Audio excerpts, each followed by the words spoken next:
Guys, I am Varsha. Welcome back to my YouTube channel. In today video आज मैं आपसे share करूंगी 10 worries जो न्यू बेबी बोर्न पेरेंट्स को होती है। स्टार्टिंग के जो 3 मंथ्स होते हैं काफ़ी प्रॉब्लम्स वाले होते हैं, चिंताएं वाले होते हैं, बिकॉज हमें बच्चे की प्रॉब्लम तो काफ़ी नॉर्मल होती है, लेकिन हमें समझ नहीं आता है कि हमें क्या करना चाहिए और हम छोटी छोटी बातों के लिए जो है डॉक्टर के पास दौड़े चले जाते हैं और जिस स्पीड से हम डॉक्टर के पास जाते हैं हमें उसी स्पीड से वापस भी आना होता है। तो यह प्रॉब्लम्स काफ़ी नॉर्मल होती है।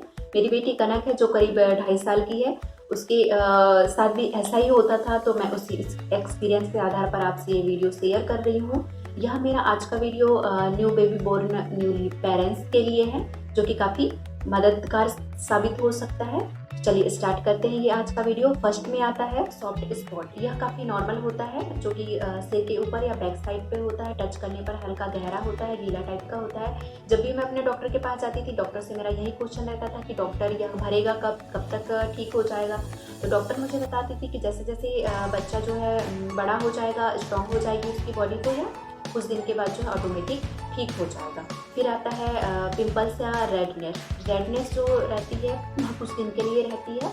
आप देखिएगा कि डिलीवरी के 15 दिन या फिर 1 महीने के बाद बच्चे की स्किन पर कुछ रेडनेस टाइप का हो जाता है, जो कि काफ़ी नॉर्मल होता है, बिकॉज डिलीवरी के टाइम में काफ़ी मात्रा में ब्लड यूटिलाइज होता है, काफ़ी ब्लड रेस्ट भी होता है और काफ़ी मात्रा में ब्लड फ्लो भी होता है, इसीलिए यह हो जाता है। कुछ दिन के बाद आप देखिएगा कि ऑटोमेटिक से ठीक हो जाएगा। थर्ड नंबर में आता है वाइट फ्लफी स्किन। डिलीवरी के बाद जो है एक वाइट फ्लफी सी स्किन निकलती है बच्चे के शरीर से, तो यह इसके निकलने जाने के बाद जो है एक स्ट्रॉन्ग वाली स्किन आ जाती है। तो इसमें हमें डॉक्टर के पास ले जाने की ज़रूरत नहीं है, यह सब काफ़ी नॉर्मल है। कुछ दिन के बाद जो है यह ठीक हो जाएगी। फिर फोर्थ नंबर में आता है सर्दी। 2 वीक के बच्चे के लिए सर्दी काफ़ी नॉर्मल है, क्योंकि जो है बच्चे को हम एक कमरे से दूसरे कमरे में ले जा रहे हैं, वहाँ का टेम्परेचर अलग है, तो सर्दी हो सकती है। और सर्दी से जो है नोज़ के अंदर जो भी डस्ट है या फिर म्यूकस है या फिर गंदगी हवा के द्वारा गई जो भी गंदगी है, छींक मारने से जो है निकल जाएगी, तो यह हमें चिंता की कोई बात नहीं है। फिर 5 नंबर में आता है हिचकी। हिचकी जो होती है बच्चे के लिए काफ़ी नॉर्मल होती है। आज भी मुझे वो दिन याद है, मेरे डिलीवरी हुई थी तो करीब 11 बजे हुई थी सुबह के।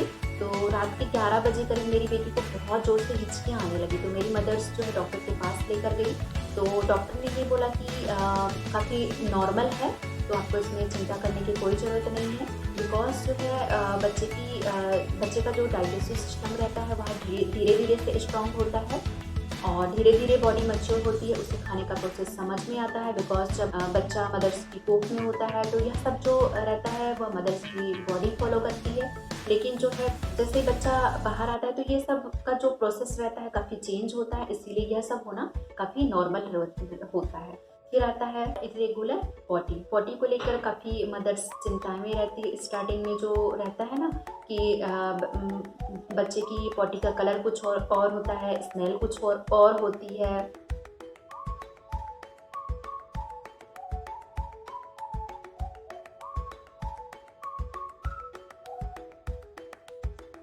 और एक चिंता वाली ये भी बात रहती है कि बच्चा जो है एक दिन में 7 बार पॉटी कर लेता है या फिर 7 दिन में 1 बार पॉटी कर लेता है, तो यह सब सारी चिंताएं रहती है। तो टाइम के साथ साथ यह सब बिल्कुल नॉर्मल हो जाएगा, तो आपको स्टार्टिंग में चिंता करने की कोई ज़रूरत नहीं है। फिर आता है स्पीड अस, उल्टी।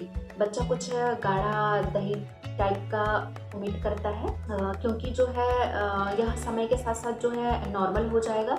उसकी बॉडी जैसे जैसे स्ट्रांग होगी, मैच्योर होगी, तो धीरे धीरे ठीक हो जाएगा। जब भी मैं डॉक्टर के पास जाया करती थी तो डॉक्टर से बस मेरा यही क्वेश्चन रहता था कि डॉक्टर मेरी बेटी जो है फीड करने के बाद कुछ गाढ़ा दही टाइप का वोमिट कर देती है, तो यह कोई चिंता की बात तो नहीं है।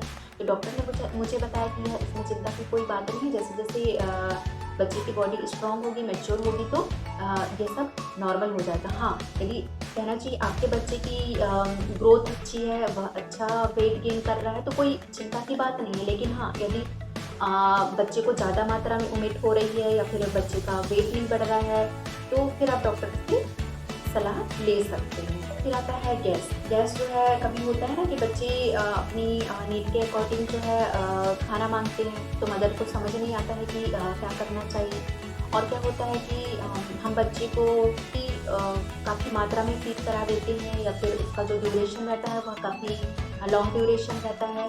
तो और कई बच्चे जो रहते हैं बॉटल से सक करते हैं तो काफ़ी मात्रा में एयर ले लेते हैं अपने अंदर, या फिर उंगली से सक करते हैं तो काफ़ी मात्रा में एयर रहते हैं। तो इसके लिए यदि बच्चे को जो है गैस की प्रॉब्लम हो जाती है तो आप पहले से ड्रॉप रखिए, आपको तुरंत में हॉस्पिटल जाने की ज़रूरत नहीं है, या फिर होम रेमेडी करिए।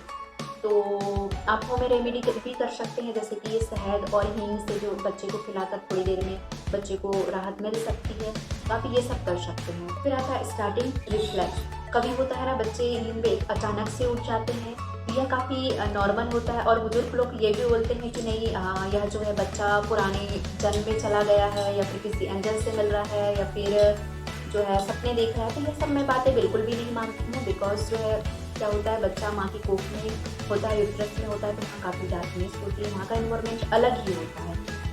तो उसकी जो है थोड़ा सा उसकी बॉडी अपने आप अलग इन्वायरमेंट में एडजस्ट कर रही होती है। और होता है ना कि कभी जो है एक्टिविटी की वजह से या फिर साउंड हो रहा है, इस वजह से उसकी बॉडी जो है एकदम से रिफ्लेक्स करती है। तो देखिएगा आप कुछ दिन के बाद यह नॉर्मल हो जाएगा, बच्चा नहीं करेगा, या रिफ्लेक्स बंद हो जाएगी। तो इसमें हमें अलग से डॉक्टर के पास ले जाने की ज़रूरत नहीं है। फिर आता है डायपर रेस्ट। डायपर रेस्ट बच्चे के लिए काफ़ी नॉर्मल होते हैं, क्योंकि क्या होता है बच्चे हमेशा डायपर पहने रहते हैं, उसी में पॉटी कर लेते हैं, सुसु कर लेते हैं, तो ये सब होना नॉर्मल है। आप किसी भी तरह का डायपर यूज़ करें, यह होना नॉर्मल रहता है। हाँ, लेकिन आप जो है पहले से कहना चाहिए किस वजह से हो रहा है और हमें इसके लिए क्या ट्रीट करना है, इसके लिए पहले से प्रिपेयर रहें। तो यह नॉर्मल है, इसमें डॉक्टर के पास ले जाने की ज़रूरत नहीं है। हाँ, यदि ज़्यादा मात्रा में है तो आप डॉक्टर के पास ले जाते हैं। तो यह था मेरा आज की 10 वरीज जो हर new baby born newly parents को होती है।